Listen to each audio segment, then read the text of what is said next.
आप जिंदगी में किसी भी मसले का शिकार हैं तो उसका सिर्फ एक ही हल है, चेंज योर माइंड। आप यकीन करें कि आपके हर मसले का सिर्फ दुनिया में एक ही हल है कि यहां से अपने आप को तब्दील करना, आपका मसला हल हो जाएगा। तिब्बत सबसे ऊंची लोकेलिटी है जहां पे इंसान रह रहे हैं, 15,000 फीट की बुलंदी पे है। मैं वहां तिब्बत गया हूं और वहां पे हर बंदा जो वहां का रहने वाला है ना, उसकी नाक के एक नथने से भी नक्सीर निकलती रहती है। उसकी वजह यह है कि वहाँ पे ऑक्सीजन इतनी ज़्यादा कम है कि किसी वक्त भी किसी के आदमी भी की भी नक्सीर जो निकल सकती है। और साथ वहाँ पे गाड़ियों के अंदर, रेस्टोरेंट्स के अंदर, कमरों के अंदर उन्होंने ऑक्सीजन के छोटे छोटे रखे होते हैं सिलेंडर। तो अक्सर जहाँ पे जब हम गए, जिस होटल में कुछ 4 बंदे थे हम तो 3 लोग जो थे ना, उन्होंने सिलेंडर लगाए हुए थे। तो मैं ज़रा उनके साथ ज़रा ढीठ आदमी था, मैं फिरता रहा बगैर सिलेंडर के, लेकिन वो हर जगह पे कहते थे यार तुम्हारे साथ आके हमने अपनी ज़िंदगी का सबसे बड़ा बुरा फ़ैसला किया, लानत भेजते हम इस पर। कहीं ना भागने की कोशिश की लेकिन मैं उनको चलाता रहा, चलते रहे। तो तिब्बत एक बड़ी मज़ेदार जगह है जी वैसे, क्योंकि हाई एल्टीट्यूड पे है, तो 15,000 फीट की बुलंदी पे है। वहाँ पे इंसान का सर्वाइव करना बड़ा मुश्किल है वहाँ पे, उससे आगे कोई ज़िंदगी नहीं, उससे ऊपर बस वहीं पे है। लेकिन बड़ा अच्छा है और वहाँ पे लोग हेल्दी बहुत ज़्यादा हैं, अपनी हेल्थ का बड़ा ख्याल रखते हैं। तो उनका एक फार्मूला है, उसको तिब्बतीन वेलनेस फार्मूला कहते हैं। वो ये कहते हैं, जो मॉन्क्स हैं, सारे मॉन्क्स बौद्ध मत जो मानने वाले, वो ये कहते हैं जनाब कि अगर आप हेल्दी ज़िंदगी गुजारना चाहते हैं आफ्टर 40 साल के बाद, तो जितना आप आज खा रहे हैं उसको आधा कर दें। जो भी कुछ खा रहे हैं आप उसको हाफ कर दें, ठीक है। उसकी वजह यह है कि 40 के बाद आपका जो स्टमक है उसके अंदर हज़म करने की एबिलिटी कम से कम होती चली जाती है। 40 के बाद आलमोस्ट 50% रह जाती है। अगर 40 साल के बाद उसके अंदर ठूंसते रहेंगे ना आप, तो वो अब उसके अंदर इतनी कैपेसिटी नहीं है कि उसको वो हल कर सके, उसको डिज़ाल्व कर सके। तो जब वो नहीं कर सकेगा तो आपको बीमार कर देगा। याद रखें कि दुनिया में लोग भूख से नहीं मरते, खा कर मरते हैं। आप खाना बढ़ाते जाएँ, मौत के करीब होते जाएँ, खाना कम करते जाएँ, मौत से दूर होते जाएँ। इसलिए दुनिया के हर मज़हब के अंदर कम खुराकी का बताया गया। 24 घंटे में एक बार खाना खाया जाता था, वो भी रात के वक्त। खाना जब कहा जाता है तो इसका मतलब ये मतलब डिनर, इसका मतलब लंच नहीं है।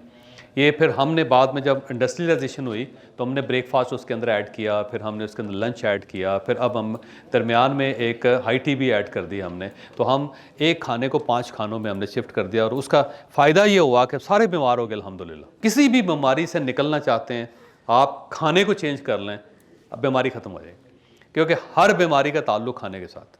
सिंपल, कोई चीज़ ऐड करेंगे तो आप बीमार हो जाएंगे, और किसी चीज़ को अपनी ज़िंदगी से निकाल देंगे तो आप सेहतमंद हो जाएंगे। सेहत का ताल्लुक़ सिर्फ और सिर्फ खाने के साथ है, और उसके बाद एक्सरसाइज। 2 चीज़ें आप ऐड करेंगे लाइफ के अंदर तो आपकी लाइफ चेंज हो जाएगी।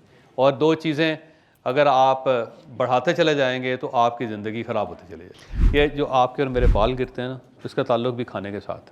आप सिर्फ फूड चेंज कर लें, आपके बाल दोबारा उगने शुरू हो जाएँ। कोई क्रीम लगाने की ज़रूरत नहीं है, कोई सर्जरी करवाने की ज़रूरत नहीं है, बिल्कुल कोई वो बाल ना उगाएं, पागल हो जाएंगे, कोई फ़ायदा नहीं है। क्योंकि बिला वजह इंटरवेंशन अपनी बॉडी के साथ नहीं करनी चाहिए कभी भी। जब भी करते हैं नेगेटिव रिजल्ट्स निकलते हैं। कामयाब सर्जरी ज़रूर करवानी चाहिए, लेकिन उस वक्त जब इसके अलावा कोई ऑप्शन ना हो। अगर इसके अलावा कोई ऑप्शन हैं तो उस पर जाएँ आप सर। तो वो ये कहते हैं जी, आप जो कुछ खा रहे हैं आप उसको आधा कर दें, और जितनी वॉक कर रहे हैं उसको डबल कर दें। अगर आप 10 किलोमीटर चल रहे हैं तो 20 पे ले जाएं उसको, क्योंकि आपकी बॉडी में इतनी कैपेसिटी बढ़ गई हुई है। अब वो 10 किलोमीटर उसको कुछ नहीं कहता। अब आप उसको डबल कर देंगे तो फिर आपकी हार्ट बीट आगे बढ़ेगी। जितना भी करें, 5 किलोमीटर कर रहे हैं 10 कर दें, 40 के बाद कम नहीं करना, उसको बढ़ाना है, उसको डबल करना है। तो आपके जॉइंट्स के अंदर जान रहेगी। ऑर्थोपेडिक सर्जन एक मेरे दोस्त हैं, तो उनसे मेरे घुटनों में दर्द हुआ ना, तो मैंने उनसे कहा, उसने मुझे कहा कि आप इस तरह करो कि आप ना जॉगिंग शुरू करो। मैंने कहा मेरे गोडे जवाब दे गए सारे, जॉगिंग कैसे करें। उसने कहा करो, आहिस्ता आहिस्ता करो और आहिस्ता आहिस्ता इसको बढ़ाते चले जाओ। उसने बड़े मज़े की बात की। उसने कहा कि मैंने हर किस्म के बंदे के नी रिप्लेस किए हुए हैं। मैंने डॉक्टर्स के किए हैं, मैंने इंजीनियर्स के किए हैं, मैंने साइंटिस्ट के किए हैं, मैंने पॉलिटिशियंस के किए हैं, मैंने सबके किए हैं, सबके। सिर्फ एक ऐसा बंदा है जो पूरी ज़िंदगी में मेरे पास नहीं आया, और वो बंदा वो है जो जॉगिंग करता है। जितने रनर्स हैं उन्होंने कहा आज तक किसी रनर का मुझे नी रिप्लेस नहीं करना पड़ा। मलका सिंह 92 की एज में, अभी वो फोत हुआ है और 92 की एज में दौड़ता रहा वो मलका सिंह। 92 साल की उम्र में रोज़ 6-7 किलोमीटर दौड़ लगाता था वो, और उसको कुछ भी नहीं हो। और वो कहता था कि मैं ज़िंदगी में कभी दवाई नहीं खाई, कहता कोई दवाई नहीं खाई, कहता जब भी मेरा सर में दर्द होता है ना तो मैं उठ के दौड़ता हूँ, ठीक हो जाता। हाँ जी, कहता कोई डिस्प्लिन ले, कहता मेरे जिस्म में किसी जगह दर्द होता था ना, मैं उठ के दौड़ता था, ठीक हो जाता। तो कोई भी बीमारी हो, थ्रू और पूरी ज़िंदगी उस बंदे ने कोई दवाई नहीं खाई, क्योंकि उसकी वजह यह है कि रनिंग जो है, जो जॉगिंग जो है, वॉकिंग जो है, उसका इतना ज़्यादा फ़ायदा होता है। तो आप जितनी वॉक कर रहे हैं तो 40 साल के बाद आपने उसको डबल कर देना, उसको कम नहीं करना। वो जो कहते हैं ना बाबों को ज़रा कट चले, नहीं बिल्कुल गलत है। आपके जोड़, आपके जॉइंट्स, आपके मसल्स हरकत में रहेंगे तो उसके अंदर बरकत पैदा होगी।